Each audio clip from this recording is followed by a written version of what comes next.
watching the Entrepreneurial SME, and if you've just joined the program, the spotlight is on South Africa's jewelry industry. And I'm joined by a founder of B Jewellery Designs, Isabel Botha. Isabel, what are the challenges that face people that do your kind of business and at startup level? I think what's the most stressful is that we don't have much access to markets. And also having to get the kind of material that we need. Like, I mean, silver is not that cheap also, you know, and yeah, I think most importantly, it's just getting ourselves out there. Yeah. Yeah. Who do you think should be helping with access to markets? And I'm glad you mentioned that, because most SMEs will mention access to funding, right? But I agree with you. Access to markets is more important than funding. Yeah. So who should be helping? How should we get it better? I think if there would be like companies who'd be more invested into helping out SMEs, not only through funding, but also through just to see that, okay, fine, here's this person here. What is this person, what do they need? You know, and be able to just reach out, you know, to these, because I mean, if you're a big company and you see that there's a company out there that's gonna need help, why not? Why not, indeed. Yeah. How would you advise, and I know that, you know, it's not for you, still trying to make one more rand from where you started, but how would you tell others in your level of business to prepare themselves into entering the industry of creating jewelry? I think it's all about persevering and believing in yourself and knowing what you want, because you got to know where you're standing as to, okay, this is what, like a goal. You have to at least have a goal and a vision. Know what you want, believe in yourself. Whatever opportunity comes your way, grab it with both hands. And have faith and take as much risks as you can.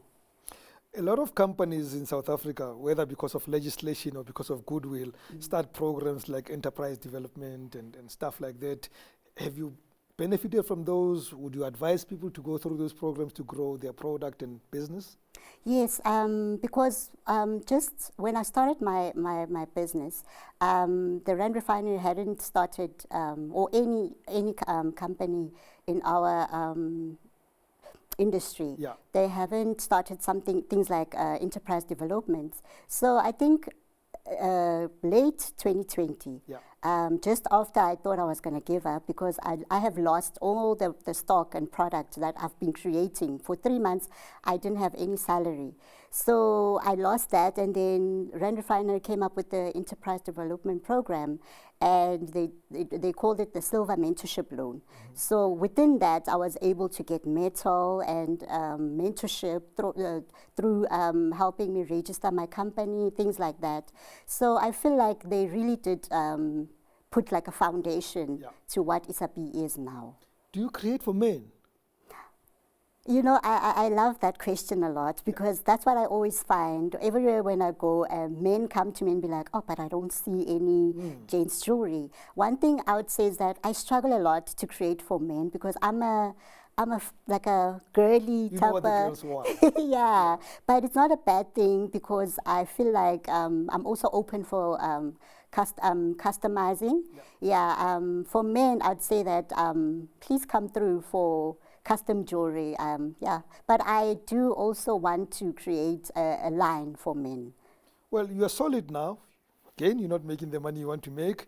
How are you going to get there? What are the plans? How are you going to grow this brand? I think having to just push myself more. If I can get an online store, that would be amazing, because it's my dream. It's always what I've wanted. I want to reach more people. Then you can create this tomorrow morning. Not so, but it's something I'm planning on doing. I'm gonna go out there and seek the help that I need as an SME. I mean, there are companies that I've been in talks with that can see where they can help me as a small business. You don't need more money to grow. I do, but obviously if I have the online platform and get to market myself well, I think the money will come. Excellent. So, have you ever thought of quitting? Only when I lost my stock. What kept you going then? The support I had.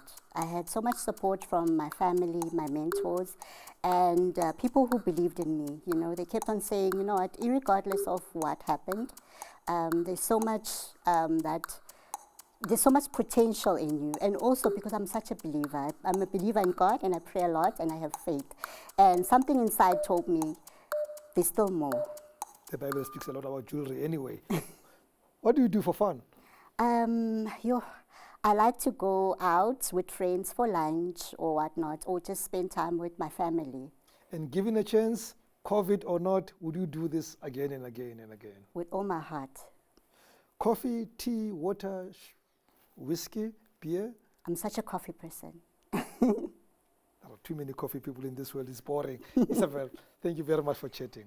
Thank you so much for having me. And thank you for watching the Entrepreneurial SME from me, Rams Mabote. Good night and God bless.